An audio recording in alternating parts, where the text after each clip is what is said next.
உலகின் மிகவும் பழமையான கடற்கரை அல்டர்னேட் ஹெட்ஸ் நியூசிலாந்தில் உள்ளது. இது சுமார் 3750 கோடி ஆண்டுகளுக்கு முன்பு உருவாகியது. ஹவை போன்ற சில கடற்கரைகளில் பளபளப்பான மணல் காணலாம். இது வோல்கானிக் சிலிக்கா மற்றும் பல்லீர்களின் சிறு கருகிய துகள்களால். உலகில் வெள்ளை, கருப்பு, பச்சை, இளஞ்சிவப்பு, செம்மண் போன்ற பல வண்ண மணல்கள் உள்ளன.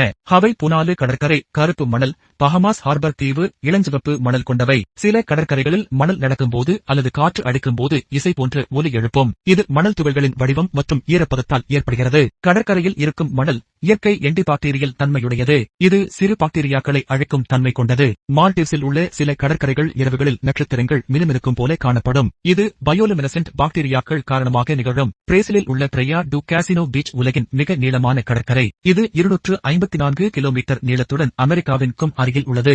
உலகில் பல கடற்கரைகள் கடல் சார்ந்த ஈரோஷன், கோஸ்டல் ஈரோஷன் காரணமாக குறைந்து கொண்டிருக்கின்றன. இது காலநிலை மாற்றம், மழை மற்றும் கட்டுமானங்கள் போன்ற காரணங்களால் ஏற்படுகிறது. பேர் யுக்கடான், மெக்சிகோ போன்ற சில இடங்களில் கடல் நீர் திடீரென வெடிக்கும் ஒலியுடன் வெளிப்படும். இது கடலுக்குள் உள்ள குகை அமைப்புகள் மற்றும் வெப்ப காற்று அழுத்தம் காரணமாக ஏற்படுகிறது. உலகின் முதல் பொது கடற்கரை குளியல் அமைப்பு 8ஆம் நூற்றாண்டில் பிரிட்டனின் ஸ்கார்போரோ, இங்கிலாந்து என்ற இடத்தில் தொடங்கப்பட்டது.